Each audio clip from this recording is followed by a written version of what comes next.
अस्सलाम वालेकुम my family, welcome back to another video. आज मैं आपके साथ अपनी रूटीन शेयर करूंगी कि मैं किस तरह से अपने घर को लेके चलती हूँ। सुबह से दोपहर तक की मेरी क्या रूटीन है, मैं बच्चों को किस तरह से मैनेज करती हूँ। तो यहाँ सुबह के बज रहे हैं 6। बट ये है कि आज मैं थोड़ा सा लेट उठी हूँ। मेरी कोशिश ये होती है कि मैं 5:30 बजे मैं उठ जाऊँ, क्योंकि ये होता है कि जब आप सुबह जल्दी उठते हैं ना, तो आपका दिन बहुत बड़ा हो जाता है। आपको हर चीज़ के लिए जो है बहुत अच्छा सा टाइम मिल जाता है। आप जो है अपने सारे काम जो है ना वो बहुत ही सुकून से और परमानेंटली कर सकती हैं। तो यहाँ पर जो है सुबह का वक्त है, और जो जैसे रात में चावल बचे हुए होते हैं, मेरे घर में चावल रोज़ाना ही बनते हैं, क्योंकि मेरा बेटा चावल खाता है। तो इसलिए जो अगर चावल बने बचे हुए होते हैं सुबह में, मैं वो परिंदों को डाल देती हूँ। इससे ये होता है कि हमारा बचा हुआ खाना भी वेस्ट नहीं होता, और हम अगर परिंदों को इस तरह से खाना रखते हैं तो हमारे रिस्क में भी बरकत होती है। तो इसलिए जो है जो भी चावल जो भी बचे हुए होते हैं वो मैं लाज़मी सुबह में परिंदों को डाल देती हूँ। तो यहाँ मैं नमाज़ से फ़ारिग हो गई थी, और जो है नमाज़ के बाद मैं कुरान पाक पढ़ती हूँ। मेरी कोशिश ये होती है कि मैं एक पूरा सिपारा ख़त्म करूँ। हाँ, अगर टाइम नहीं होता, कम टाइम होता है, जैसे कि आज मेरी 6 बजे आँख खुली है, तो मैं आधा सिपारा या 3 पाँव में लाज़मी पढ़ती हूँ।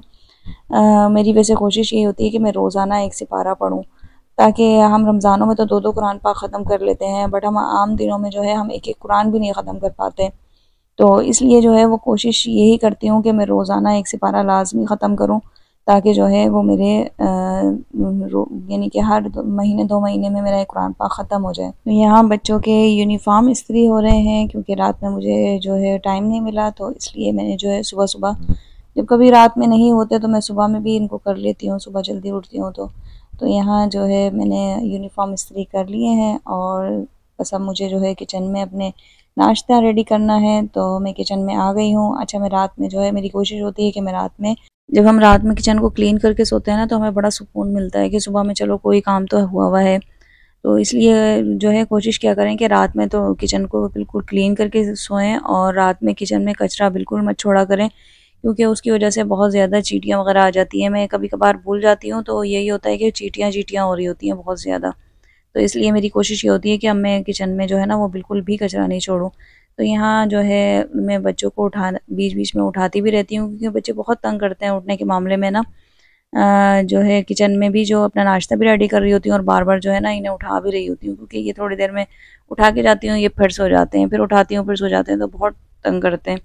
तो यहाँ अगर आटे को थोड़ी देर छोड़ दो ना, तो आटा बहुत अच्छे से गूँध जाता है। अगर आप एट अ टाइम उसी वक़्त आटा गूँध के रोटियाँ बनाओ ना, तो रोटियाँ अच्छी नहीं बनती, और जो है ना आटा भी ऐसा फटा-फटा सा रहता है। तो इसलिए कोशिश क्या करें, थोड़ी देर छोड़ दें आटे को, उसके बाद दोबारा से कंटिन्यू गूँध लें इसको। तो मैं इसी तरह से करती हूँ। तो यहाँ मेरा आटा जो है वो रेडी हो चुका है, गुन चुका है, और जो है मैं इसी तरह से आटे के नीचे एक दस्तरखान बिछाती हूँ, जिसकी वजह से मेरा आटा जो है वेस्ट नहीं होता, नीचे नहीं गिरता, और शेल्फ भी ख़राब नहीं होती है। तो इस तरह से जो है मेरी शेल्फ भी साफ़ रहती है, और मैंने एक जो है दस्तरखान इसी चीज़ के लिए रखा हुआ है। फिर साथ में जो है मैं तवा भी लाज़मी साफ़ करती हूँ। तो यहाँ पर जो है मैं चाय चढ़ा रही हूँ, और मेरा नाश्ता रेडी हो रहा है। वैसे तो मेरे बच्चे जो है वो पराठे खाते हैं, पर आजकल जो है वो असली घी और मक्खन आया हुआ है, और अल्लाह का शुक्र है कि बच्चे खा भी रहे हैं, क्योंकि जो है आजकल के बच्चे इस तरह की चीज़ें कहाँ खाते हैं जो थोड़ी हेल्दी होती हैं। तो बट ये है कि मेरे बच्चे खा लेते हैं, और अगर किसी तरह से बच्चा हेल्दी खाना खा रहा है तो बहुत अच्छा है, अ, उसको देना चाहिए। तो इस तरह से ये है कि बस पराठे या तो पराठे खाते हैं, या फिर ये कि अगर घी होता है तो घी की रोटियाँ, यानी कि हल्का-हल्का घी लगा दो उस पे रोटी पे, तो वो भी खा लेते हैं बहुत शौक से। तो बस यही होता है कि सुबह में बस नाश्ते की तैयारी हो रही होती है, और बस यही होता है कि जल्दी-जल्दी ये भी कर लें, वो भी कर लें। तो यहाँ पर चाय मेरी रेडी हो चुकी है, और बच्चे तैयार हो रहे हैं अपने स्कूल के लिए। तो मेरे बच्चे जो हैं वो तकरीबन 8 बजे के करीब जो है 8 बजे के करीब घर से निकल जाते हैं।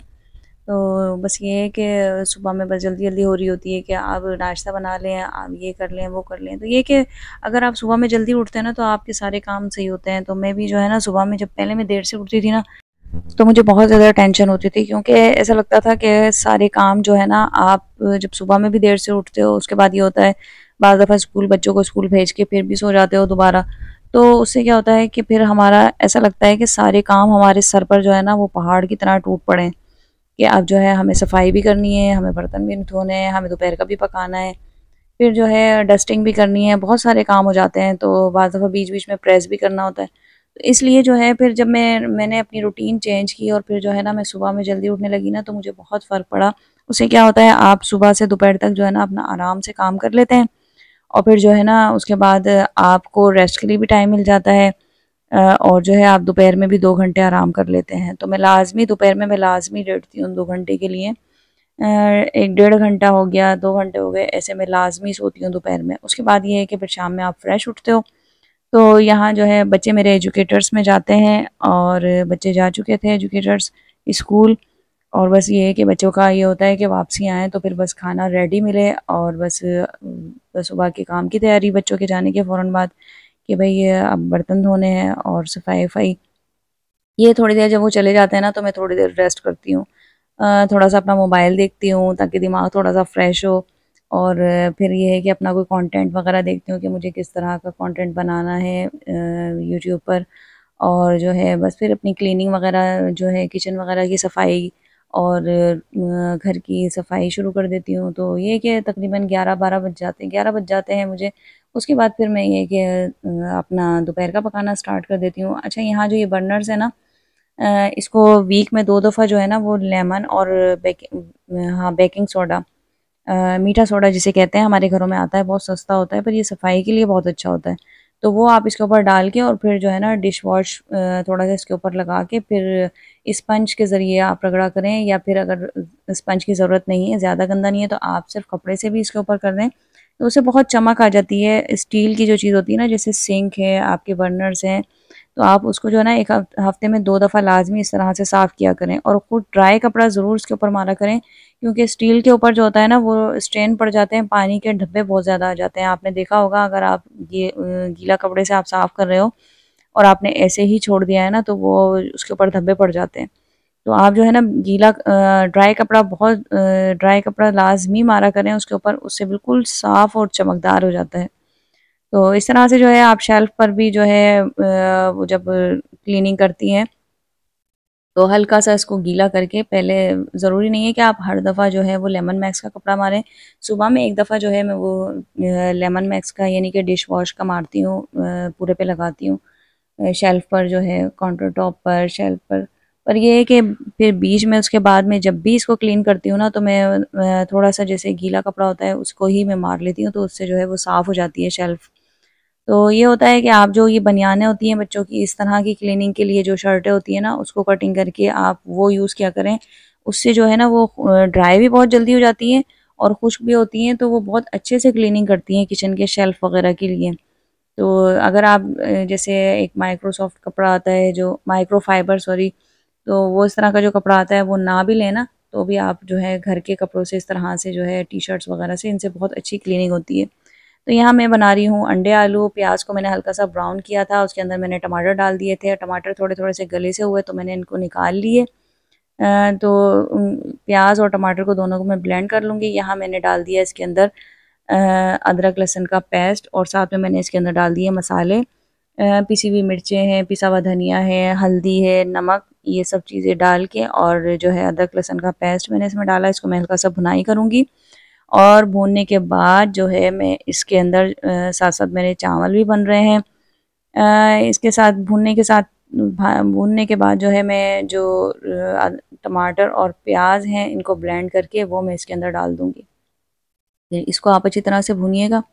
भूनने के बाद फिर जो है मैं इसके अंदर जो मैंने आलू बॉयल किए थे, हाँ, पहले मैं इसके अंदर थोड़ा-सा टेस्ट के लिए थोड़ा-सा कौरमा मसाला मैं इसके अंदर डाल दूँगी। और फिर जो है मैंने जो आलू बॉयल किए थे ना, पहले इसको भून लीजिएगा अच्छी तरह से, उसके बाद फिर इसके अंदर आप आलू डाल दीजिएगा उबले हुए जो होते हैं। तो उसको मैं अच्छी तरह से उसकी भुनाई करूँगी, भुनाई करने के बाद में इसके अंदर जितना आपको पानी चाहिए, अपने हिसाब से आप उसके अंदर वो ग्रेवी कर सकती हैं, शोरबा। और फिर इसको ढक दें तकरीबन 10 मिनट के लिए और इसके अंदर अच्छी सी खदकी आने दें और फिर उसके बाद जो है आप हरी मिर्चें और अपने अंडे जो कटे हुए अंडे बॉयल करके रखे थे वो डाल दें और गरम मसाला डाल दें, हरा धनिया डाल दें इसके अंदर। उसके बाद जो है 3-4 मिनट के लिए फिर इसे हल्का सा दम पे रख दें और आपका यहाँ पर अंडे आलू का सालन रेडी है। तो यहाँ पर जो है मेरा तकरीबन दोपहर का खाना बन चुका था और अंडे आलू मैंने बनाए थे, साथ में सादा चावल मैंने बनाए थे। क्योंकि चावल जो है वो मैंने आपको जैसे कि बताया था, चावल मेरे यहाँ रोज़ बनते हैं, तो यहाँ चावल भी रेडी थे और जी रोटियाँ भी मैंने बना के रेडी कर ली थी। तो डेढ़ डेढ़ बज गया था तकरीबन। तो यहाँ मैंने जो दही जमाई थी वो भी देखें कितनी अच्छी जमी है, बिल्कुल कतलों की शेव में जैसे। अच्छा, आप दही को जमा के ना फिर उसको ऊपर फ्रीज़र में रख दिया करें, उससे क्या होता है दही जो है ना वो थिक हो जाती है, हार्ड हो जाती है और बहुत अच्छी लेयर में आती है। तो बहुत ज़्यादा देर के लिए मत रखिएगा, आधा 1 घंटे के लिए बस ये है कि जमे ना दही, बस ये है कि ठंडी अच्छी यख ठंडी हो जाए तो बहुत अच्छी जम होती है। तो यहाँ पर जो है मैं खाने से फ़ारिग हो गए थे, बच्चे भी आ गए थे, तो यहाँ अनुषा जो है वो सबसे छोटी मेरी बेटी है। तो उसको ये होता है कि मैं कुछ ना कुछ मीठा, मीठे की बहुत शौकीन है, इतनी चॉकलेट खाती है कि दाँत भी खा-खा के जो है ना इसने ख़राब कर लिए। तो यहाँ पर जो है ये बना रही है एप्पल जूस और एप्पल इसने छील के रखे हुए हैं यहाँ पर, और जी ये इसने ग्लास में निकाला है और सब बहन भाइयों को और ख़ुद ने जो है वो हम सब ने जूस पिया और फिर बस शाम हो गई, थोड़ी देर रेस्ट किया, फिर शाम हो गई। शाम में फिर ये था कि चिकन की बिरयानी बच्चों ने कहा कि खानी है, तो यहाँ पर जो है लेग पीस थे चिकन के और साथ में चावल बॉयल, क्योंकि तह वाली बिरयानी का कहा था, तो जो है तह वाली बिरयानी मैं बना रही थी। तो जो है साथ-साथ मसाला इसका मैंने वो तैयार किया हुआ था और प्याज़ व्याज़ ब्राउन करके धनिया और गरम मसाला वग़ैरह, पुदीना, ये मैंने इसके अंदर जो है धनिया नहीं सॉरी पुदीना मैंने जो है ना बंगाल में पुदीना हम इसके अंदर डाल देते हैं। फिर उसके बाद जो है ये साबुत धनिया, हरी मिर्चें और लहसुन अदरक ये सब चीज़ें ब्लेंड करके वो मैं इसके अंदर डाल देती हूँ। और फिर इसके अंदर जो है फिर हम डाल देंगे चिकन, सारे मसाले भून के, और फिर बस यहाँ पर जो है मैंने तह लगा दी थी और मैंने दम कर दिए थे चावल। तो बस रेसिपी तो आपके साथ शेयर नहीं कर पाई, बट ये है कि मैंने भी फ़र्स्ट टाइम बनाई थी, मैंने इससे पहले नहीं बनाई है तह वाली बिरयानी, तो बस सही बन गई थी, बहुत ज़्यादा अच्छी नहीं बनी, तो इसलिए मैंने आपके साथ रेसिपी भी शेयर नहीं की। फिर इंशाल्लाह बनाऊँगी तो फिर आपके साथ ज़रूर शेयर करूँगी। ये व्लॉग अच्छा लगा हो तो कर दीजिएगा लाइक और मेरे चैनल को कर दीजिएगा सब्सक्राइब। फिर मिलेंगे नेक्स्ट व्लॉग में नई वीडियो के साथ इंशाल्लाह। अपना बहुत सारा ख्याल रखिएगा, अपने पेरेंट्स का बहुत सारा ख्याल रखिएगा और मुझे दुआओं में याद रखिएगा।